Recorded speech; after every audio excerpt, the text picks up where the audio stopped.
Hi అండి. ఇంతకు ముందు వీడియోలో చెప్పాను కదా! మంత్లీ నేను హౌస్ ఎలా క్లీన్ చేసుకుంటానో చూపిస్తాను ఈ వీడియోలో. ముందైతే ఫిఫ్త్ డే రోజు తలంటు పోసేసుకున్న తర్వాత వంట చేసేసి పక్కన పెట్టేసుకుంటానండి. తర్వాత ఇవి 5 రోజులు ముట్టుకోము కదా మనం బట్టలు. కానీ వాషింగ్ మిషన్ వేస్తాను కానీ నేను ఆరేయనండి. మా వారు ఆరేస్తారు. పిల్లల చేత తీయించి పక్కన పెట్టిస్తాను. అవన్నీ మడతలు పెట్టేసుకొని సర్దేసుకుంటాను ర్యాకుల్లో. తర్వాత హౌస్ మొత్తం ఇలా బూజులు, తలుపులు, కిటికీలు, ఫ్యాన్లు ఇవన్నీ ఇలా తుడిచేసుకుంటా శుభ్రంగా ఇల్లులోనే తుడిచేసుకుంటాననమాట. తర్వాత వచ్చేసి కర్టెన్లు, బెడ్‌షీట్లు, కాలుగోన్లు ఇవన్నీ ఉంటాయి కదండీ!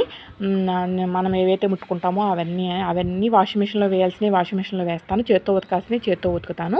తర్వాత వచ్చేసి పొయ్య, బింది ఇవన్నీ కడిగేసుకుని అంట్లవి తోమేసుకున్న తర్వాత ఈ పొయ్యి పక్కన ఇవన్నీ ముట్టుకుంటాం కదండీ! అవన్నీ ఖాళీ చేసి సింక్‌లో పెట్టేసాననమాట. ఇంకా మిక్సీ గ్రైండర్ కూడా తుడవాలి. ఇంకా స్క్రబ్బర్ పెట్టి తుడిచేసి తడిగుడ్డ పెట్టి తుడిచేసి పేపర్లన్నీ వేసాననమాట. వేసి తర్వాతి వీడియోలో నేను ఎలా చేసుకున్నానో ఏంటో దీని కంటిన్యూషన్ వీడియో వస్తది చూడండి.